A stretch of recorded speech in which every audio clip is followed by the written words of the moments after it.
Hi guys, welcome back to the FilAfrik Podcast. And today on FilAfrik Podcast, we have a big brand here in London. You can see it's Bilivar, right? So we're going to be diving in on what Bilivar is about, what bettered it, and also the challenges and what exactly came about this passion for fashion, right? And I don't need to say much. Just seeing his appearance alone, you know that we have a fashionista in the building. So let's welcome Mr. Femi Ajayi. Thank you. Nice to have you here on the podcast. So, who is Mr. Femi Ajayi? That's a big question. Well, I would say that Femi Ajayi is a creative person. Okay. Who prioritize excellence in everything he does, from work to career to passion, even fun, hobbies. I prioritize excellence. Okay. And that's what I live for. Okay, that's good. So you're Nigerian, right? Exactly. Okay, so before Canada, what were you doing in Nigeria? I've done a lot actually. I started my career with Guaranteed Trust Bank. Oh wow! Yes. Are you repping them right now? I work in customer care. Oh, okay. For a while, and then I'm moving to educational consulting. Wow. Right, we consulted for private schools. Okay. We trained teachers, okay. head of schools, school owners, and all of that. And then I move into renewable energy. Right? Wow. Where I work with an international firm. It's called Lumos. Okay. Lumos partner with MTN to create the yellow box. Oh yeah, the yellow box. Okay. So I was a regional manager for almost 5 years. Oh wow. For the Southwest. Okay, that's good. For those who don't understand, so in Nigeria we have this yellow box, like a modem, right? Yeah. Modem for more speed. For power supply. Exactly. That's interesting. So now navigating that to fashion, because when you were listing all these profiles, maybe I was expecting to hear maybe fashion somewhere, but there's no fashion. Yeah. So what? Now you're in Canada, and then we have Bilivar. So first of all, so how did you switch to fashion? Actually, I didn't switch to fashion. Fashion has always been there. Okay. I started back in Nigeria. Okay. And for me, it didn't start as a business initially. It started as a hobby, passion. Oh, okay. Right? My dad dresses so well. So I think I picked that from him growing up. So I realized that each time I step out, people give one or two compliments. Strangers want to say something. Mm-hmm. And then to me, it was just normal, right? You can be so accustomed to certain things and you think it's normal. Yeah. Right? So it was like that for the longest time. And then when I got into the university, my very first day as a fresher in underlevel in Bowen University, I won best dressed among 5,000 students. Best dressed among 5,000 students. Wow. I won the best dressed. And the interesting thing about that is, for the longest time in the history of the school, there's no fresher that has won best dressed. Usually goes to the 300 level student or the 400 level student or the final year student. Okay. So for the very first time, a fresher came in and won best dressed. It was a big deal. I didn't know. And then I realized that from that very moment, there was so much popularity around the school and all of that. And then after school, I met a guy who was in my school when I won the best dress. Okay. As at the time, it was in 300 level. Okay. And then he saw me and he said, you're a bad guy. I said, what happened? He said, that particular year you won best dress, I was targeting it. He said, I spent 350,000 to shop before resuming school, that particular section. Oh, wow. So I can win that award. And then you showed up and you took it. You must be a bad guy. So, but that experience actually changed it for me. I started seeing the business part of it, right? Because students started coming to me. Can you dress my boyfriend for this event? Oh, wow. Can you dress me for this certain event? And then I realized that, okay, there must be something here. And then that's how it started. Oh, wow. That's interesting. So what came about the name Bilivar? I've always have a strong belief in myself as a person. Okay. And I have this ideology that if 1 million people believe in you and you don't believe in yourself, you won't succeed. Right? The foundation of success starts with self-belief. right? So no matter how many people that believe in you, your parents can believe in you, your pastor can believe in you, your friends can believe in you, that can only go a certain level. Until you start believing in yourself, you've not started. So I've always been a strong and firm believer in myself, right? And then when I was going to start my fashion brand, I listed a couple of names that I wanted to use. And then Believer came into my mind.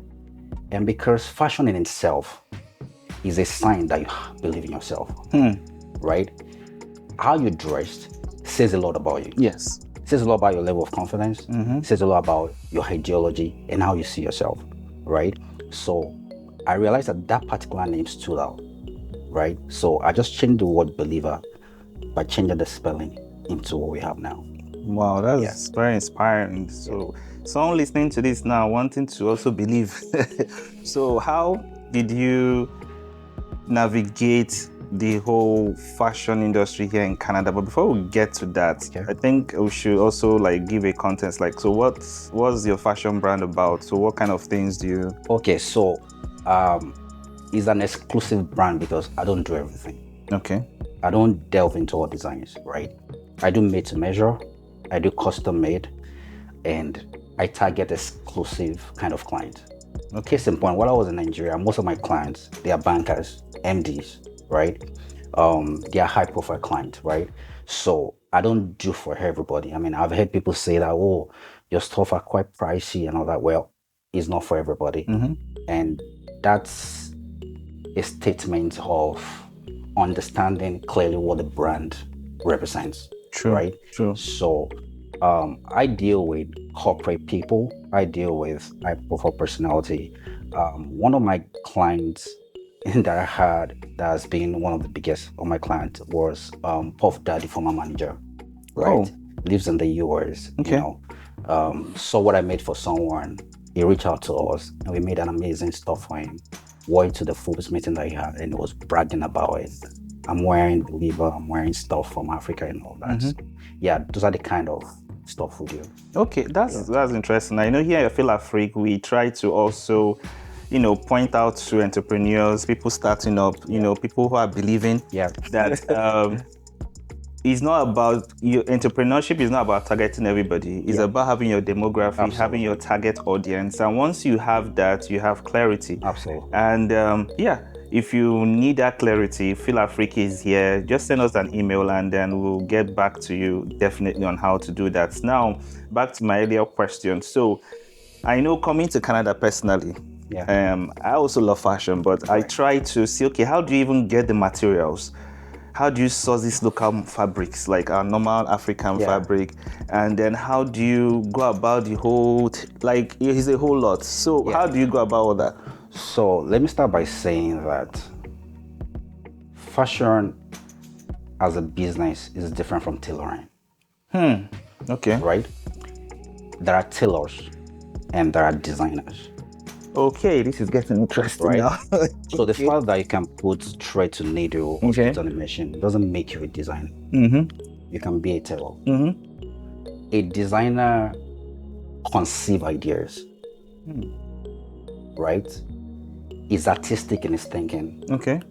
And I'll give you a context. So I always say that I can walk into a store with you.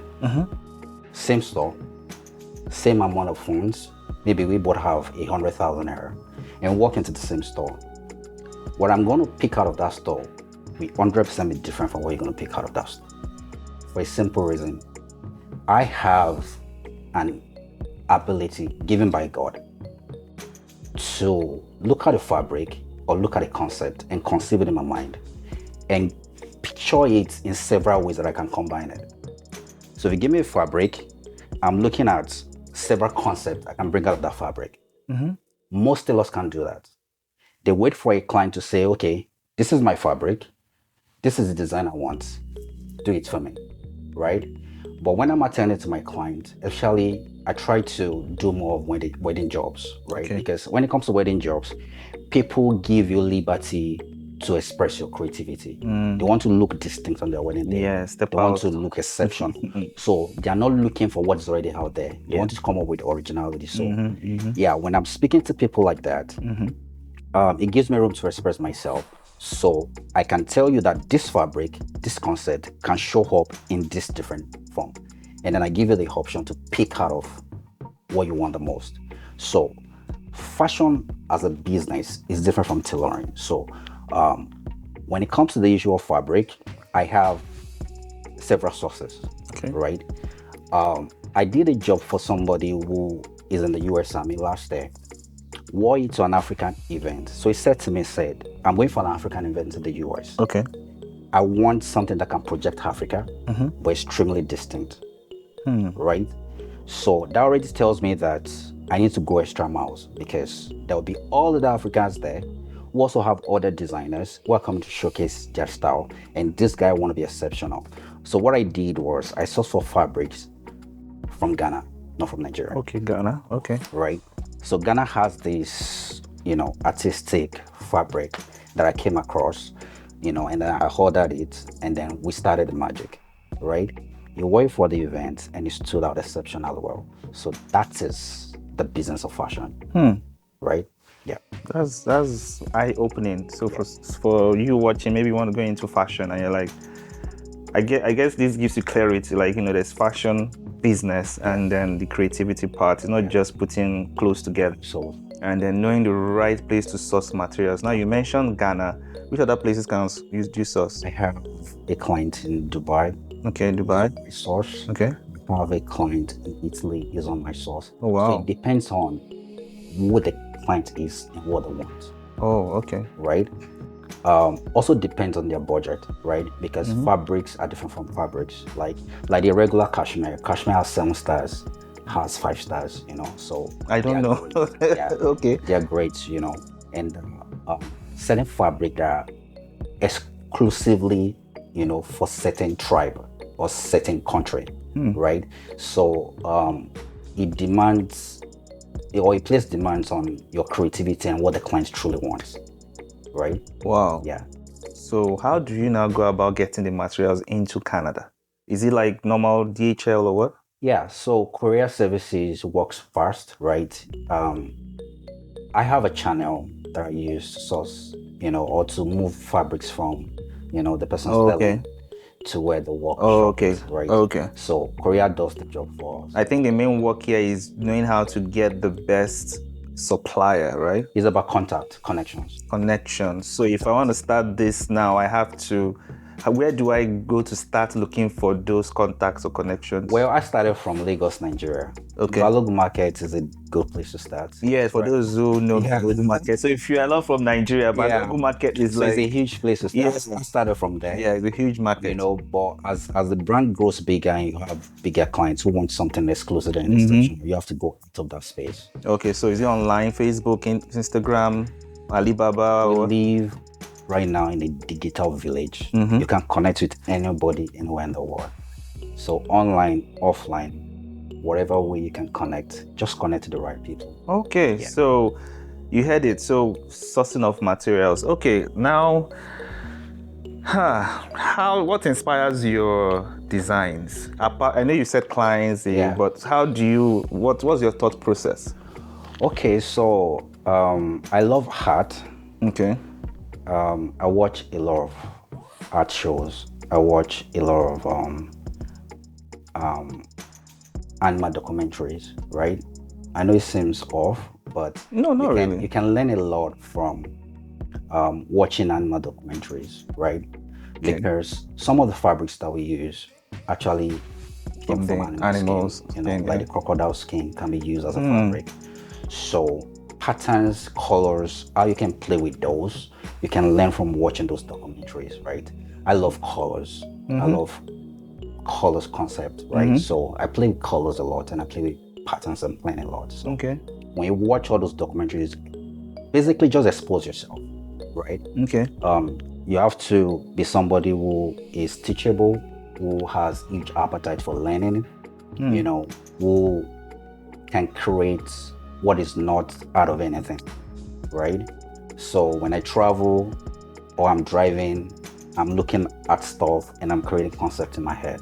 Oh, okay, that's good. Because you mentioned animal documentary. For me, it's not really strange because I love colors as well. Great. So for me, back home, I do branding events and web design back in Nigeria, even here. So I still do that here in Canada. And one of those early inspirations for me was using the flowers, the scenery. So I just sit outside the garden and I look, the nature. I look at flowers basically. So you see that yellow rose, that red rose, you see the yellow one. So how does it look? So when I look at it, okay, that means if a yellow and green flower can work together, that means yellow and green colors can go. So that's how I actually got my own ideas from. So that's really interesting. So what's your major challenge that you faced in this business in Canada?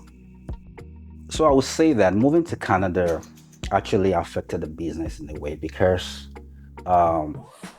most of my clients back home, after I moved there, they found it hard to trust that things can be done as excellent as it was before when I was there. Oh, really? Right? Okay. Because when you deal with high-profile clients, they want to meet you, they want to see you, they want to have conversation with you, right? So some of them, actually pulled away, which affected, the business in some way. But on the other hand, I gained more clients when I moved to Canada. Oh, okay. Who pays better than the clients in Nigeria? Okay. Because now we can compare Naira to dollar. Yes, sure. Right? So that disadvantage paid off in some way. Oh, okay. Right? So it's all about starting all over again, knowing that I'm not in a new space, right? Let the groundwork begin all over again. So that's what I did. Oh, that's interesting. So how do you source your clients here in Canada? Same traditional way. So for me, for my brand, I'm the main model. So usually 90% of what I put on a day-to-day basis when I'm not working, my brand, right? Okay. So I'm the first ambassador of my brand, right? So when I go to places, I represent the brand, right? You see, people will see you before they hear you. True. First impression matters. So when they see you, they are making ideas up in their head about you before you even say a word. So whether you're intelligent or not, at that moment they don't care. Your first introduction is how you appear. So I learned that a long time ago. So anywhere I'm going, I try to represent my brand as excellent as possible. And from there, I get clients. From referrals, I get clients. From social media, I get clients. Post your stuff, do social media marketing and all of that. And it works. Wow, that's good. Thank you for sharing that because I think I was listening to a study recently that said nowadays branding has moved. So it's not more about just the company and the product. It's more now about the personality. So if you are big on personal branding, eventually it transfers to your business. Absolutely. So if you're watching this, and you need to set up something, you need to start working on your own personal brand. And like he said, I mean, the best way to get referral is be what you are preaching, be what you're selling, and people will definitely reach out if it's quality and nice. So that's thank you so much. So has community in any way helped you, inspired you, or helped you also in gaining traction, gaining clients, like Nigerian community or any other community here in Canada, or you just stick to your social media and your personal brand?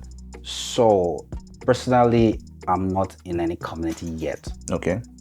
But I've actually placed an advert on a WhatsApp group before, like a Black community WhatsApp group before, and I got a client from it. Oh, okay. Right?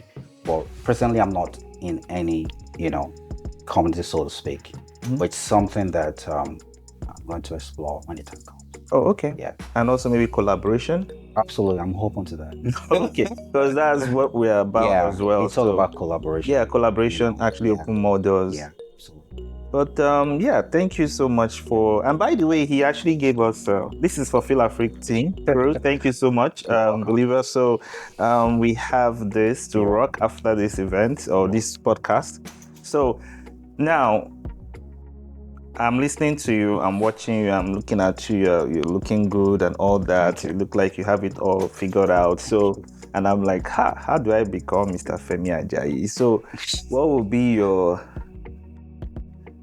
What will you tell yourself in, like, let's say your former self, 20, let's say 10 years ago, 5 years ago, with what you know now, what will you tell your 10 years self back then? Yeah. So for my 10 years ago self, I would say that stick with your authenticity, right? Your originality, your authenticity, stick with it. We live in a world that tries to dilute our originality, right?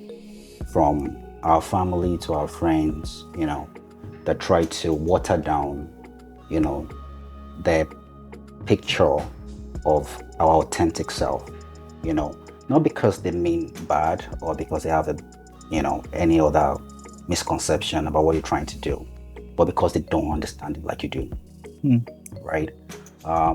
When God gives you a vision, He gives it to you directly. Your friends are not there, your parents are not there. So you seeking, an expression of that vision from somebody who wasn't the one God gave it to you, we only truncate the originality of that vision. So one of the things that I had to deal with is stick to the authenticity, right? You can show up in a place and people can say, "Oh, you're doing too much," or this is too loud, right? And then in your head you're thinking, "Oh, that's true. Let me tone it down." Exactly. Right? For anyone listening, don't do that. Right? Stick with your originality, because if everybody thinks the same way or looks the same way, then the world will be a boring place. That exclusivity that you have, that uniqueness that you have, is what will make you stand out, right? God is a God of creativity. God is a God of uniqueness. So if He gives you a vision, be sure that it's unique in its way. So stick to your authenticity and don't allow, your environment to water it down. Wow. Yeah. That's huge. Yeah. That's huge. Oh, okay. That's really huge. So now, fun fact. What's that thing people don't know about you? Okay, that I'm a loner, right? You're a loner. What I mean by that is I'm quite private.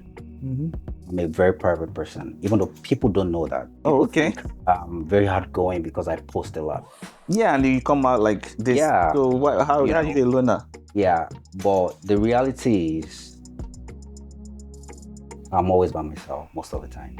80% of the time I'm by myself, right? Because I've found a worthy company with myself. What I mean is I enjoy my own company, right? I don't think that when I'm alone, I'm bored, I don't think that when I'm alone, I'm suffering. There's no intensity within me to be, in the midst of everybody.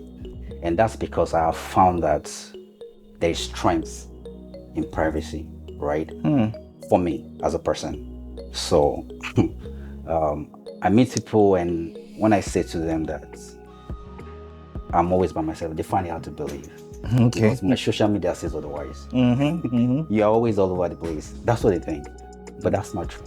That's just business. That's business. So say that I have dual personality, right? I can be hardgoing, right? Which helps me to connect with relevant people that I need for my journey and expression. And I can say that I can be very private, right? I can be in the house for a whole week and not step out and not miss a thing. And I'm getting things done and moving forward. So that's it for me. Okay, that's okay. That sounded okay. I wasn't expecting that. I was not expecting that. Yeah. Okay. For tools that help you be more productive, so what kind of tools do you use for your productivity? There are many tools that can help you for productivity, especially now that social media has become a major hub for marketing any product or brand, right? You need certain applications, right? Apps, softwares, you need equipment, tripod and all of those things, and then you need a community of creatives, right? Who can pick your idea and turn it into a product, right? To attract more clients. So I work with photographers, I work with videographers, and I have certain equipment that I use myself, right? So I also had that fashion as a business is something that everybody needs to understand that, or let me say fashion as a concept rather. Everybody needs to understand that it's not just for exclusive kind of people. And this is what I mean. There are people who dress to impress. There are people who dress to create an impression. Okay. Right? And there are people who dress to just cover nakedness. Right? Okay. But what I'm trying to say in essence is fashion should be in the DNA of everybody. For a simple reason. If you remember the story of Joseph, right, in the Bible, when he was in the prison, king calls for him. Okay. The Bible recorded that he didn't go straight to the king. He first of all went to shave, clean up himself. The Bible said he changed his clothes. Appearance.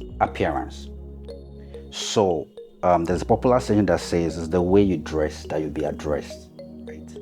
So everybody going somewhere needs to understand that fashion is not for exclusive kind of people. It is for everybody.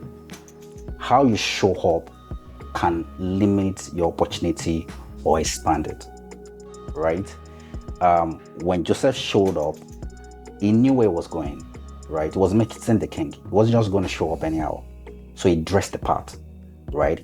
For anybody going somewhere, you should understand that fashion and how you show up, how you express yourself, how you present yourself must be part of the equation, right? So I encourage everyone, whether you're into a fashion business or not, whether you're a professional or not, take your appearance seriously. It says a lot about you. Wow. Yeah. So what if I don't know how to dress? So what should I do? How should I There's go about? basically anything that you can learn in this present generation. I always say that the most lucky generation I've ever known is this generation because of social media, YouTube, and all of these tools that we have to work with, right? There's nothing you want to learn that you can learn. But first of all, you need to understand that there's a reason why you need to learn it. There must be an hunger, right? I'll tell you a story.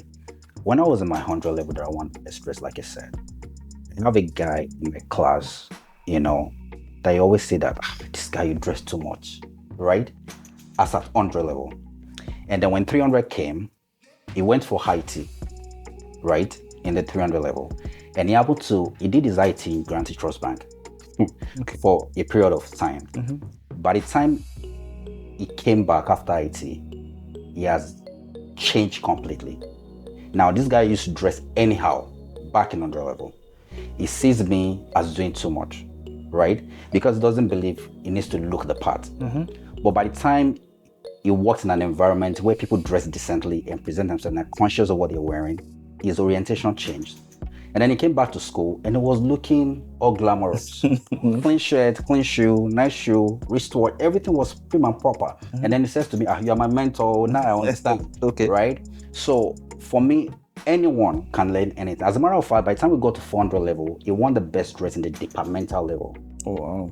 Same guy, right? Such an amazing transformation. So that testifies to the fact that there's nothing that you can't learn if you're willing to open up yourself to anyone there. Wow. Yeah. This has been amazing. And we can't thank you enough for coming. And wow, a whole lot of nuggets you've been dropping. So where can people find you online? Okay, right now we're on Instagram, right, at Bilivar Atelier on Instagram. Bilivar Atelier. Okay. Yeah, on Instagram. We basically working on website. We had a website before, but we have to put it on to rate it. Oh, okay. So we're working on it right now to, introduce it. Okay. So it's going to come. So if we want to reach you, basically via Instagram. Phone numbers are there. Instagram page are there. You can DM us. You can call us. You can send us message on WhatsApp. Okay. And then we can take it up from there. Okay. This has been an interesting one. Thank you so much, Femi, for coming. Thank you so on much the podcast today. And like you heard him, please keep believing, be authentic, Yes. Learn. Yes. How you dress is how you're going to be addressed. Absolutely. And dressing is not like you said, to cover your nakedness. It's not just to impress, but it's actually like supposed to be part of your DNA to create that lasting impression.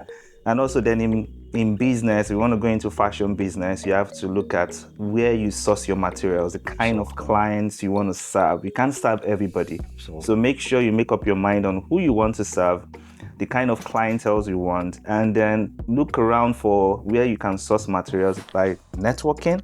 Also, meeting people in the business. You can DM him, I want you to mentor me and all that stuff. So with that, you can actually also, get into this fashion business and do it well. Like he said, excellence is what people want to pay for.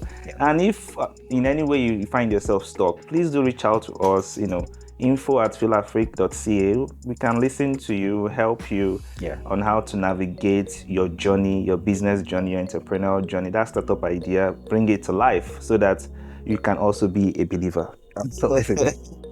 So last words from me. Keep being you, keep being authentic, like Mr. Femi said. And then we'll see you guys at the next one. My name is Don Raf, and Femi, last words?